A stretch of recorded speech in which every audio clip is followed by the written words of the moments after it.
பெரிய வேலையை தலைவர் தளபதி பார்த்திருக்கார். மணிமண்டபம் கட்டுவேன்னு சொன்னாரு, சட்டமன்றத்தில் அறிவிச்சார், 4 கோடி ரூபாய் ஒதுக்குறார், சொன்ன மாதிரி மணிமண்டபம் கட்டிட்டார்.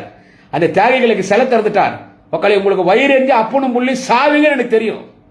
என்னடா நம்ம தான் வன்னீர் வண்டின்னு சொல்லி ஊரை ஏமாத்தணுமே, இனிமே நீங்க வன்னீர் பேரை சொல்லிலாம் ஊரை ஏமாற்ற முடியாது. தலைவர் தளபதி எவ்வளவு பெரிய கௌரவத்தை கொடுத்திருக்காரு. இன்னைக்கு நம்ம சமுதாயத்தில் 21 பேர் சமூக நீதி போராளிகள், அந்த 21 பேர் சமூக நீதி போராளிகளுக்கு செலவச்சு மணிமண்டபம் கட்டி வன்னியர் சமுதாயத்தின் மக்களுக்கு எவ்வளவு பெரிய கௌரவத்தை நம் தலைவர் முதலமைச்சர் தலைவர் தளபதி தந்திருக்கிறார். சாவரைக்கு நம்ம எல்லாம் விசுவாசமா இருக்கணும். தைலாபுர தோற்றத்திலே உலக சட்ட மாமேதை பாபா சாஹிப் வணக்கத்துக்குரிய டாக்டர் அம்பேத்கர் அவர்களுக்கு சிலை வைத்திருக்கிறார் டாக்டர் ராமதாஸ், மகிழ்ச்சி. அதே மாதிரி தலைவர் கலைஞருக்கு 10 அடியில் செலவிக்கணும். வெற்றி தினம் தலைவர் கலைஞருடைய சிலைக்கு அப்பனும் புள்ளியும் பாலாபிஷேகம் பண்ணி காலில் விழுந்து அங்கப்பிரதட்சணை பண்ண. ஏன்னா அந்த தலைவன் கலைஞர் தான் நமது சமுதாயத்தை எம்பிசி பட்டியலில் சேர்த்தவர்.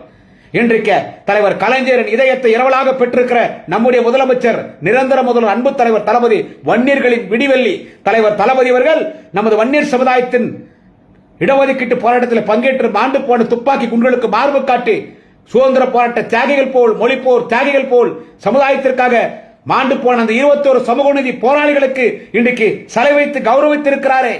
கோவிந்த சாஹிபர்களுக்கு சிலை வைத்து கௌரவித்து மணிமண்டபம் கட்டியிருக்காரு. அந்த தலைவன் தளபதிக்கு நாம் விசுவாசமாக இருக்க வேண்டும். நமது வன்னியர் சமுதாயத்தைச் சேர்ந்த குடும்பங்கள் ஒரு வீட்டிலும் தலைவர் கலைஞர் தலைவர் தளபதி படம் வைக்க வேண்டும். அந்த அளவுக்கு தலைவர் கலைஞருக்கும் தலைவர் தளபதிக்கும் நமது வன்னியர் சமுதாயத்தின் மக்கள் நாம் கடமைப்பட்டிருக்கிறோம்.